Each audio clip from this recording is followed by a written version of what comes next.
The morning sun rose slowly over the green hills of Erin 4. It was a small planet, far from the busy centers of the galaxy. Farmers lived here, families who wanted peace, people who did not care about empires or wars or the politics of distant worlds. In a small house near the Eastern Valley, an old woman named Kang Soon was preparing breakfast. She moved slowly, her hands working from years of habit. Rice, vegetables, and soup. Simple food for a simple life. "Day, Nari, wake up now. Food is ready," she called out. From the rooms upstairs came the sounds of movement. A moment later, 2 teenagers appeared. They were twins, 14 years old, with the same dark hair and sharp eyes. But that was where the similarity ended. Kang Day was quiet. He watched everything but said little. He noticed small things that others missed. The way a bird flew, the pattern of clouds, the footsteps of strangers. He kept his thoughts inside his head like secrets. Kang Nari was different. She was loud and quick to speak. Her emotions showed on her face like weather. When she was happy, everyone knew. When she was angry, everyone ran. She was not afraid of anything. Or at least she pretended not to be. They sat at the table with their grandmother and began to eat. "Did you sleep well?" Soon asked. "Yes, grandmother," Day said softly. "I had strange dreams," Nari said, frowning. "About ships in the sky. Big ones." Soon looked at her for a moment, then smiled. "Just dreams. Eat your food." The twins had lived with their grandmother for most of their lives. Their father had died when they were very young. Their mother visited sometimes, but not often. She worked far away, doing something for the military. She never explained what. She would come, hold them tightly, stay for a few days, and then leave again. The twins did not understand her work. They only knew that she loved them, and that she always looked tired, and that sometimes, when she thought no one was watching, her eyes became hard and cold like stone. "When is Mother coming again?" Nari asked. Soon paused. "Soon, I hope. She is very busy." "She is always busy," Nari said bitterly. Day said nothing. He just ate his rice and looked out the window at the sky. Life on Erin 4 was peaceful. The twins went to school in the small village. They helped their grandmother with the garden. They played with other children and explored the forests and hills. It was a good life. A safe life. But safety is sometimes an illusion. That afternoon, a ship appeared in the sky. It was not a human ship. It was large and silver, shaped like a blade. It came down slowly, landing in the open field outside the village. People gathered to watch, curious and afraid. The door of the ship opened. Tall creatures walked out.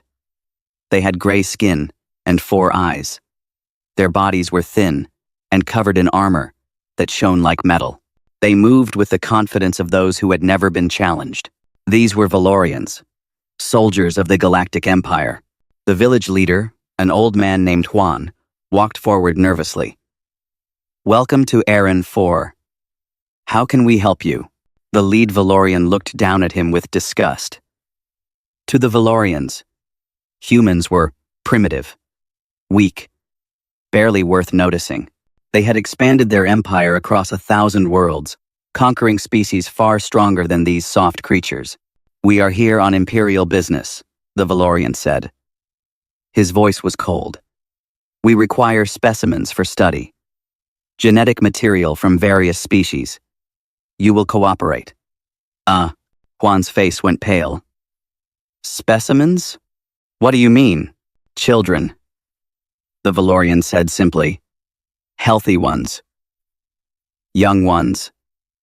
They will come with us." Healthy ones.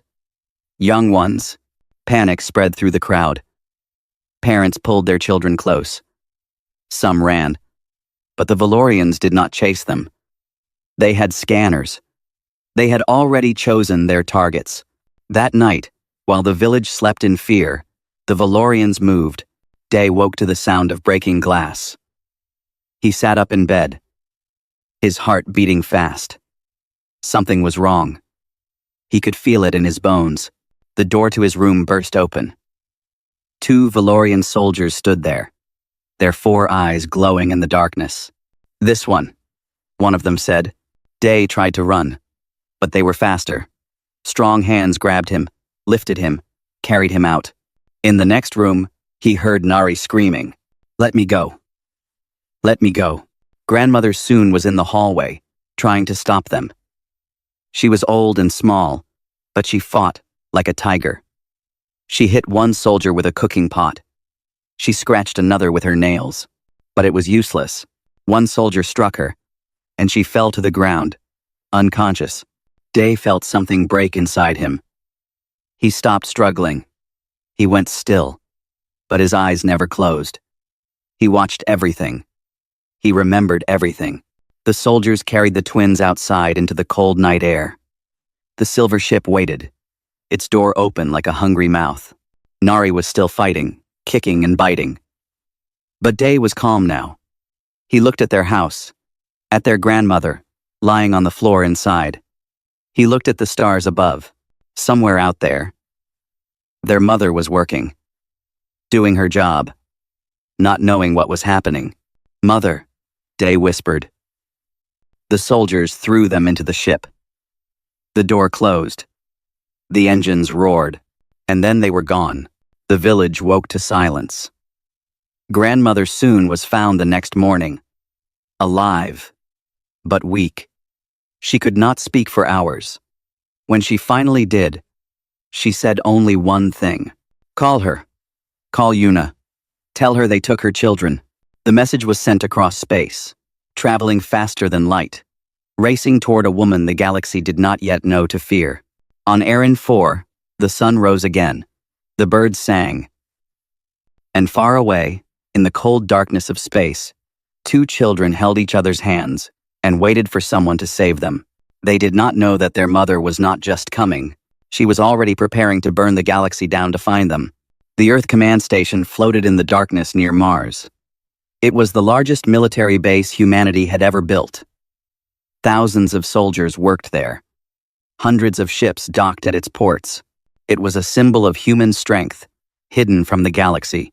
Most alien species did not know about it. They thought humans were simple farmers and traders. They thought Earth was a small, unimportant world. They were wrong.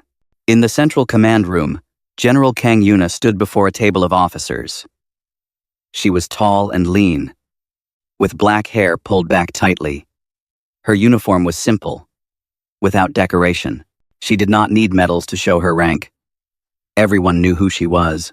They called her the Iron Lotus, a flower made of steel, beautiful to look at, but deadly to touch. She was discussing fleet movements when a young officer entered the room. His face was pale. His hands were shaking. "General," he said, "there is an urgent message. From Erin 4. Yuna's expression did not change. "Put it through." The holographic screen flickered to life. On it appeared the face of an old woman, weak and crying. It was her mother. It was Soon. "Yuna," Soon whispered. "They took them. The Valorians took Day and Nari. I tried to stop them. I tried." The room went silent. Yuna stood very still. Her face showed nothing. No anger. No fear. No pain. She was like a statue carved from ice. "When?" she asked. Her voice was calm. "Last night. A silver ship. They said they needed specimens. Children for study." Soon's voice broke. "I'm sorry. I'm so sorry. Do not apologize, Mother. Rest now. I will handle this." The screen went dark. For a long moment, no one spoke. No one moved. The officers looked at their general, waiting. Admiral Siok, Yuna's oldest friend and second in command, stepped forward carefully. He had served with her for 20 years. He had seen her in battle many times. He had watched her destroy entire fleets without blinking, but he had never seen her like this. "General," he said softly, "what are your orders?" Yuna turned to face the window. Outside, the stars burned cold and distant. Somewhere among them, her children were being taken farther and farther away. "The Valorian Empire," she said quietly. "How many ships do they have?" "Approximately 6,000 warships," Sok answered. "They control over 100 systems. Their emperor rules from a capital ship called the Throne of Stars. And they took my children because they think we are weak." "Yes, General. They do not know about our military strength. No one does." Yuna nodded slowly. Then she turned around, and Sok saw her eyes. They were not angry. Anger was too small a word. There was something deeper there. Something ancient and terrible. It was the look of a mother whose children had been stolen. It was the look of death itself. "Call the council," she said. "I want full wartime authority. I want every ship we have ready to fly within 6 hours. And I want the Valorians to know exactly who is coming for them." Siok swallowed hard. "General, if we reveal our military power, the entire galaxy will know. We will lose the advantage of secrecy. I do not care. The council may refuse. This could start a war that lasts generations." Yuna stepped closer to him. Her voice dropped to a whisper. "Sok, they have my children. My son. My daughter. The only good things I have created in this life. Do you think I care about politics? Do you think I care about secrecy?" Siok shook his head. "I am going to get them back," Yuna continued. "And I am going to make the Valorians understand what happens when you touch a human's family. Either the council supports me, or they stay out of my way. There is no third option." Quote, 2 hours later, the United Human Council held an emergency meeting. Leaders from every human world watched through holographic screens as General Yuna made her request. "The Valorian Empire has kidnapped human children, including my own," she said. "This is an act of war. I am requesting full authority to respond." The council members whispered among themselves. Some were worried. Some were scared. Starting a war with the Empire was dangerous. The Valorians were powerful. They had crushed many species before. But then the head of the council, an old man named Park, spoke up. "General Juna," he said, "you held the siege of Titan for 97 days with no reinforcements. You destroyed the Vornhive Armada when everyone said it was impossible. You have never lost a battle." He paused, looking at her through the screen. "The Valorians do not know what they have done. They do not know what you are. I think it is time they learned." No. The vote was unanimous. Full wartime authority. Every resource humanity had was now under Yuna's command. Within 6 hours, over 400 warships gathered in formation near Earth. Battleships, carriers, destroyers, and fighters. It was the largest human fleet ever assembled. At the front was Yuna's flagship, the Han River. It was a massive ship, dark and powerful, built for one purpose: to end battles quickly. Yuna stood on the bridge, looking out at her fleet. Admiral Sok stood beside her. "The coordinates are set," he said. "Valorian space. It will take 3 days at maximum speed. Make it 2. "General, that's 2 days, Admiral. My children are waiting." Siok nodded and gave the order. Racing across the galaxy toward an enemy that did not yet understand its mistake. In her private quarters, later that night, Yuna sat alone. She held a small photograph in her hands. It showed 2 children smiling. Day and Nari, 3 years old, playing in a garden. Her hands did not shake. Her eyes did not cry. But her heart was burning with a fire that could not be put out. "I am coming," she whispered to the photograph. "Hold on. Mother is coming." And across the galaxy, in the cold halls of an alien ship, her children somehow felt it. A warmth in their hearts. A whisper in their minds. Hope. The Throne of Stars was the largest ship in the Valorian Empire. It was more than a ship. It was a floating palace, a symbol of power that had conquered 100 worlds. Emperor Vorath ruled from its golden halls, surrounded by servants and soldiers who feared him. Deep inside this great ship, in a room with silver walls and soft floors, Day and Nari sat together. The room was comfortable. There was food and water. There were soft beds and clean clothes, but it was still a prison. The door was locked, and guards stood outside. 3 days had passed since they were taken. Nari paced back and forth like an angry tiger. Her fists were tight, and her eyes burned with fury. We have to escape. We have to fight back. Day sat quietly on the bed, watching her. So what? We just sit here and wait? We wait, yes, but not doing nothing. He does not check the door properly. And I found something in the cleaning robot. He held up a small metal chip. It was an access card, probably dropped by accident. Nari's eyes widened. Where did you get that? The robot came to clean yesterday. I took it from inside. I think it can open doors. For the first time in days, Nari smiled. It was a dangerous smile. Okay, little brother. Maybe you are useful after all. I am older than you by 3 minutes. You are shorter than me by 5 centimeters. That makes me the big sister. Despite everything. Day smiled too. They were scared. They were trapped. But they were together.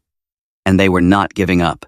Far above them, in the grand throne room, Emperor Vorath was having a very different kind of day. He was a large Valorian, twice the size of his soldiers, with silver skin and 6 eyes instead of 4. He wore robes of gold and sat on a throne made from the bones of his enemies. He was powerful. He was feared. He was not used to surprises. What do you mean? A human fleet? He demanded.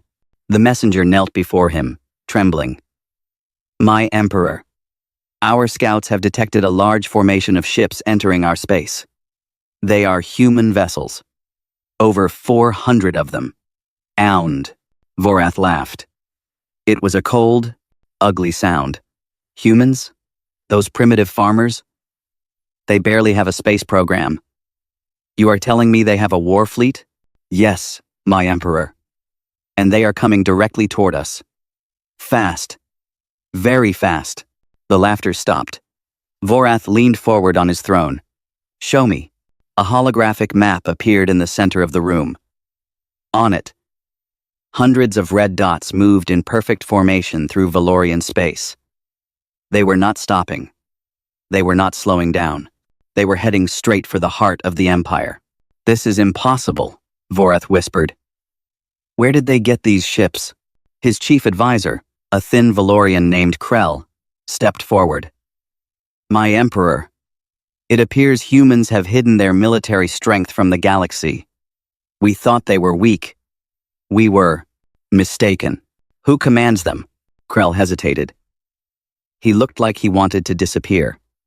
We have received a transmission from the fleet. Their commander identifies herself as General Kang Yuna. Krell hesitated. Krell hesitated probably one. Krell hesitated problems Krell. Works, some of the fleet. Krell hesitated, Krell hesitated. I do not know this name. No, my emperor. But our intelligence service does. Krell touched a panel, and information appeared on the screen. She is known as the Iron Lotus. She has been fighting wars for humanity for over 20 years. She has never lost a battle. Vorath stared at the screen. He read the reports. The Siege of Titan, where she held a station against 10,000 enemy ships for 97 days, with only 300 soldiers. The Battle of the Dark Nebula, where she destroyed an entire pirate armada in less than an hour. The Vorn Hive War, where she killed the Hive Queen herself, in single combat. Why have we never heard of her? Vorath asked quietly. Humans are good at keeping secrets, my emperor. They let the galaxy think they are weak. But they are not. And this woman, she is the most dangerous of them all. Vorath's 6 eyes narrowed.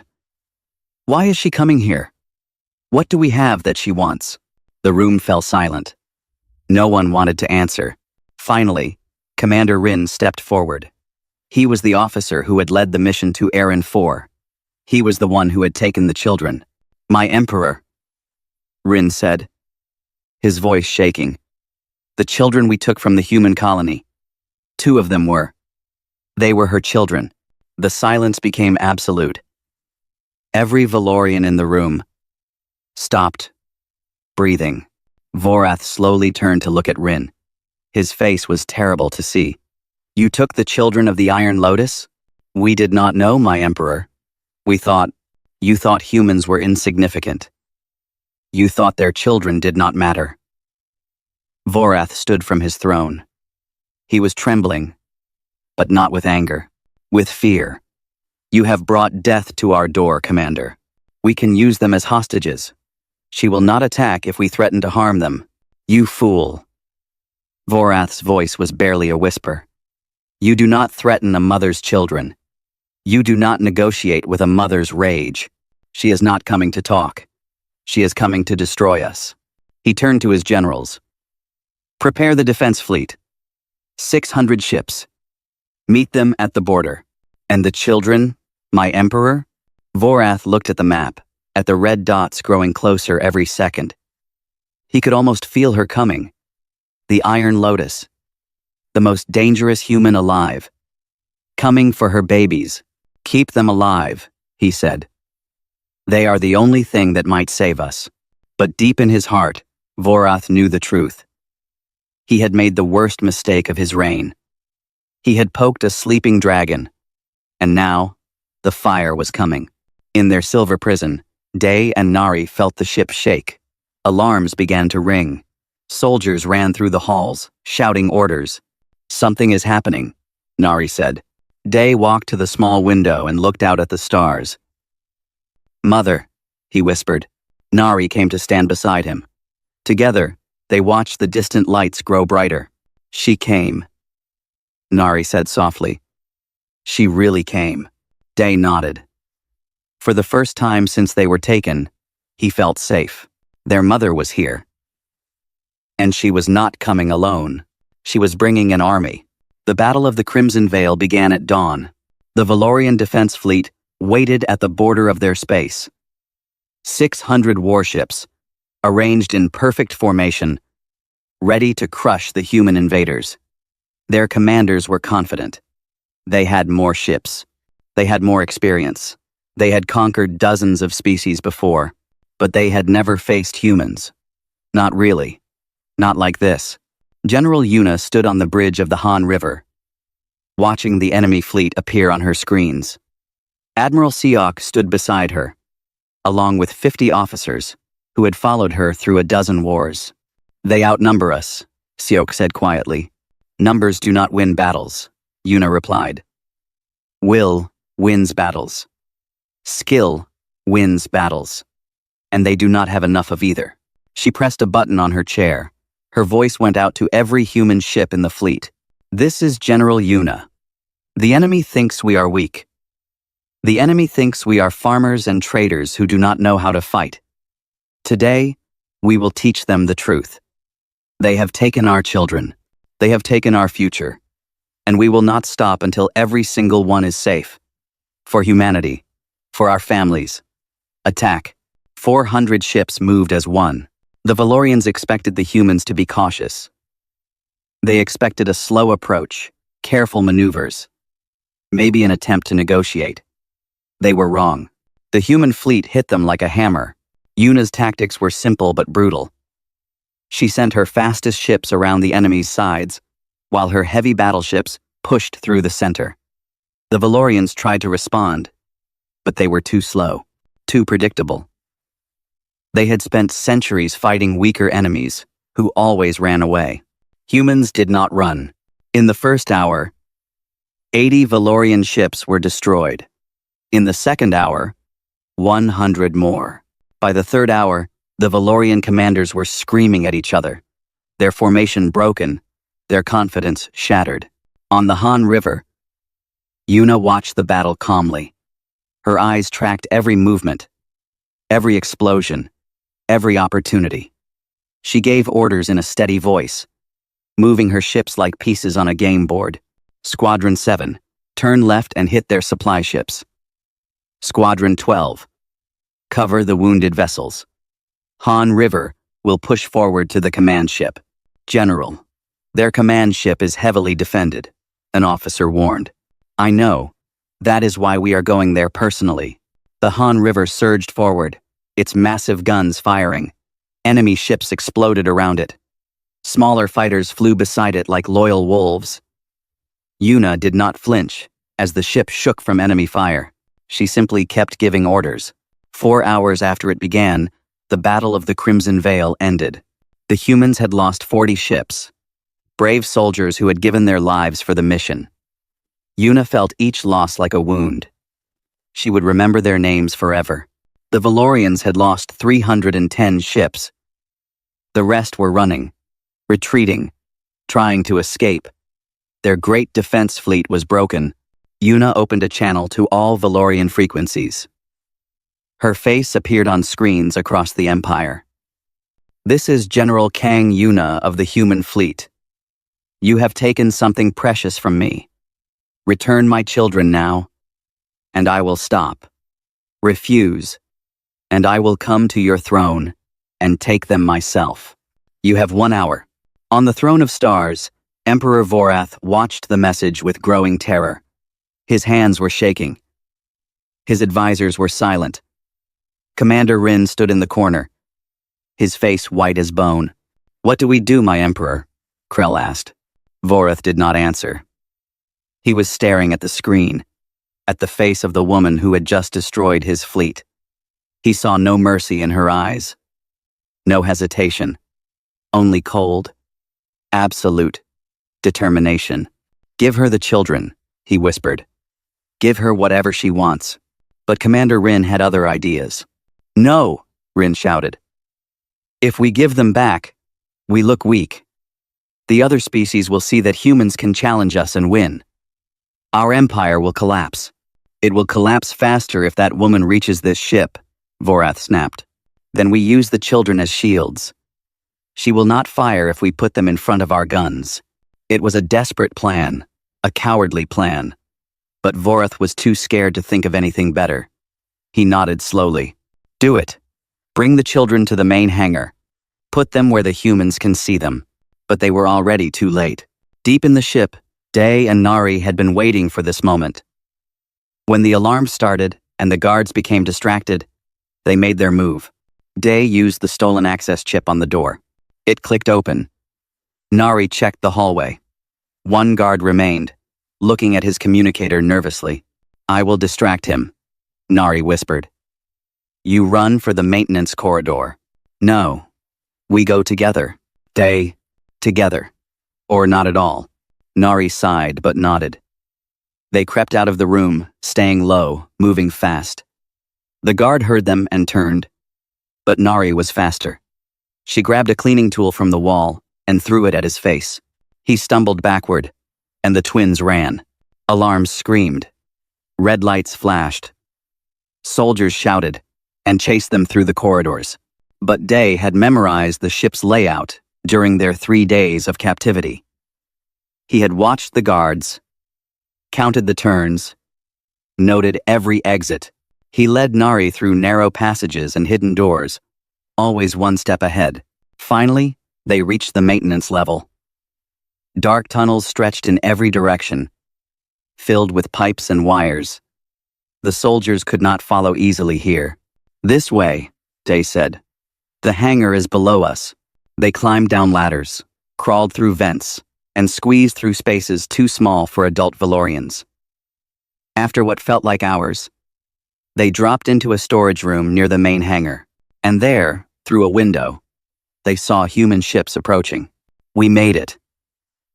Nari breathed. The hangar doors exploded inward. Human soldiers poured through, wearing black armor and carrying weapons that flashed with blue light. They moved in perfect coordination, taking down Valorian guards in seconds. At their front was a woman in dark armor. She was not tall. She was not large. But the way she moved was terrifying. Precise. Deadly. Unstoppable. Yuna. She cut through the enemy like water through sand. Every shot hit its target. Every movement was efficient. She did not waste a single motion. "Find my children," she ordered. "Check every room." "General," a soldier called. "Movement in the storage area." Yuna turned. Her gun came up. The door opened. And there they were, Day and Nari. Bruised and tired, but alive. Standing together, holding hands, looking at her with eyes full of tears. For one moment, the Iron Lotus disappeared. There was only a mother. Yuna dropped her weapon and ran to them. She fell to her knees and wrapped her arms around both children, holding them so tightly it was hard to breathe. "I found you," she whispered. "I found you." Nari was crying. Day was crying. Even some of the soldiers behind them wiped their eyes. "Mom," Nari sobbed. "Of course I came." Yuna pulled back to look at their faces. "I will always come. Always. No matter how far. No matter who takes you. I will always find you." She stood up, her children on either side of her, and looked at her soldiers. "We are leaving. Now." No one argued. No one questioned. They simply followed their general out of the enemy ship, carrying her greatest victory with her. The twins were safe, and the galaxy would never forget what happened when someone threatened a human mother's children. The news spread across the galaxy like fire. A human fleet had invaded Valorian space. A human general had destroyed 300 warships in a single battle. A human mother had walked into the enemy's greatest ship and taken back what was hers. Species that had never thought about humans suddenly became very interested. Leaders who had dismissed humanity as primitive farmers began asking questions. Military commanders studied the battle recordings again and again, trying to understand how it was possible. The answer was simple but terrifying. Humans were not weak. They had never been weak. They had simply been waiting, building their strength in secret, preparing for the day when they would need to show the galaxy what they truly were. That day had come. On the throne of stars, Emperor Vorath sat alone in his throne room. The golden walls seemed dull now. The bones beneath his feet seemed like a joke. He had thought himself powerful. He had thought his empire was unstoppable. He had been wrong. A holographic screen flickered to life before him. General Yuna's face appeared. "Emperor Vorath," she said. Her voice was calm, almost casual. "I trust you have considered your position." Vorath swallowed hard. "What do you want?" "Several things. First, you will release every child your empire has taken. From any species. All of them. Immediately. Done. Second, you will end your specimen program permanently. No more kidnapping. No more experiments on children. Done. Third, you will broadcast a formal apology to every world in this galaxy. You will admit what you did, and you will promise it will never happen again. Vorath's hands tightened on his throne. An apology? Public humiliation before the entire galaxy? His ancestors would curse him. His generals would laugh at him. His empire would see him as weak. But then he looked at Yuna's eyes. Those cold, steady eyes that had watched 300 of his ships burn. "Done," he whispered. Yuna nodded slightly. "Good. The terms are acceptable. Humanity has no interest in conquering your empire. We do not want your worlds or your resources. We only want to be left alone. Curding to. On work. And if we do not leave you alone?" For a moment, something flickered in Yuna's eyes. Something dark and dangerous. "Then I will return. And next time, I will not stop at your border." The screen went dark. Vorath sat in silence for a long time. Then he called his advisors and began preparing the apology. The broadcast went out 3 days later. Every species in the galaxy watched as the mighty Valorian Emperor admitted his crimes. He apologized to the humans. He apologized to every world that had lost children to his specimen program. He promised it would never happen again. Some species laughed at him. Some felt satisfied justice had been served, but most of them were thinking about the humans. These quiet, peaceful farmers who had hidden an army among the stars. These simple people who had broken an empire to save their children. The message was clear. Do not touch humanity. Do not threaten their families.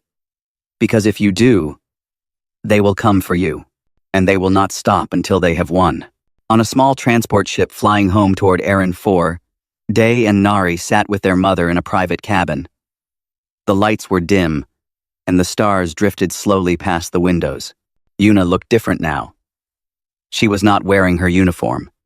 She had no weapons, no armor, no symbols of rank. She was just a woman, in simple clothes, sitting with her children. I am sorry, she said quietly. Nari looked up. For what? For not being there. For not protecting you. For making you live so far away, while I fought wars across the galaxy. Yuna's voice was soft, almost broken. I thought I was keeping you safe by keeping you hidden.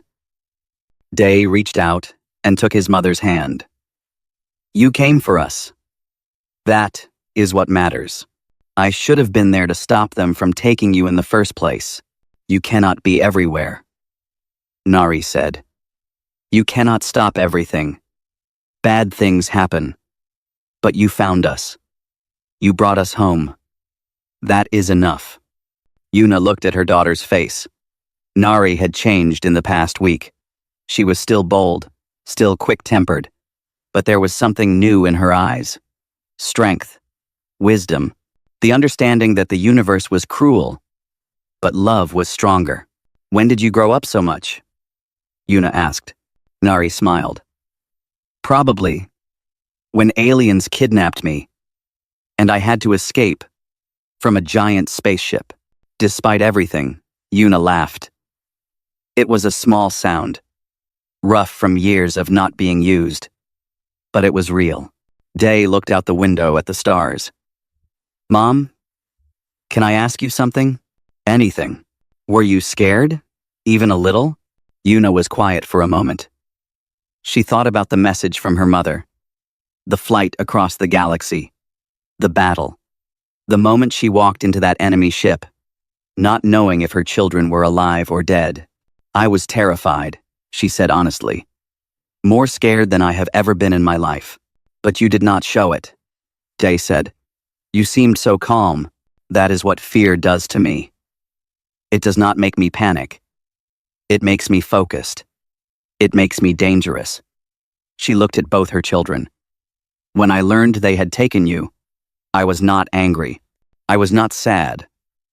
I was just certain. Certain that I would find you. Certain that nothing in the universe would stop me. That certainty is what kept me moving. Nari leaned her head against her mother's shoulder. I am glad you are our mom. I am glad you are my children. They sat together in silence, watching the stars go by. 2 weeks later, the transport landed on Aaron 4. Grandmother Soon was waiting at the landing pad. She looked older than before, and there were new lines of worry on her face. But when the door opened and the twins ran toward her, she smiled so brightly it seemed to erase years from her skin. My babies, she cried, holding them close. My precious babies. Behind them, Yuna walked down the ramp. She was back in civilian clothes, her face calm and ordinary. No one watching would guess she was the most famous warrior in the galaxy. Soon looked at her daughter. For a moment, neither spoke. Then Soon opened her arms, and Yuna stepped into them, like a child herself. Thank you, Soon whispered. Thank you for bringing them home. Always, Yuna said. That night, they had dinner together in the small house. Rice, vegetables, soup. Simple food for a simple life. The same meal. Soon had made 1,000 times before, but everything had changed. Day and Nari were not the same children who had been taken in the night. They had seen the truth of the universe. They had seen fear and courage, cruelty and love. They had learned that their mother was not just a military consultant. She was a legend, a protector, a force of nature, and she loved them more than anything in existence. After dinner, Nari found her mother standing on the porch, looking up at the stars. "Will you stay this time?" Nari asked. Yuna sighed. "I want to, more than anything. But there are still threats out there. Still people who need protecting. I know." Nari stood beside her. "I understand now. What you do. Why you do it. And what do you think?" Nari was quiet for a moment. Then she smiled. "I think I want to be like you someday. Strong enough to protect the people I love." Yuna looked at her daughter. Pride and worry mixed in her heart. She knew the path of a soldier was hard. She knew the cost of war. But she also knew that her daughter had the spirit for it. "Then I will teach you," she said. "When you are ready. Promise?" "Promise."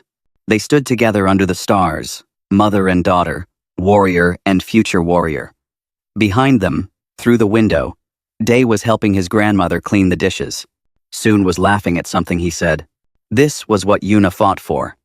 This moment, this peace, this family, and she would burn every empire in the galaxy to protect it.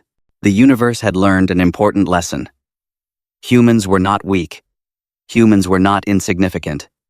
And above all, humans should never, ever be separated from their children, because human parents will cross the stars, break armies, and tear down empires, all to bring their family home.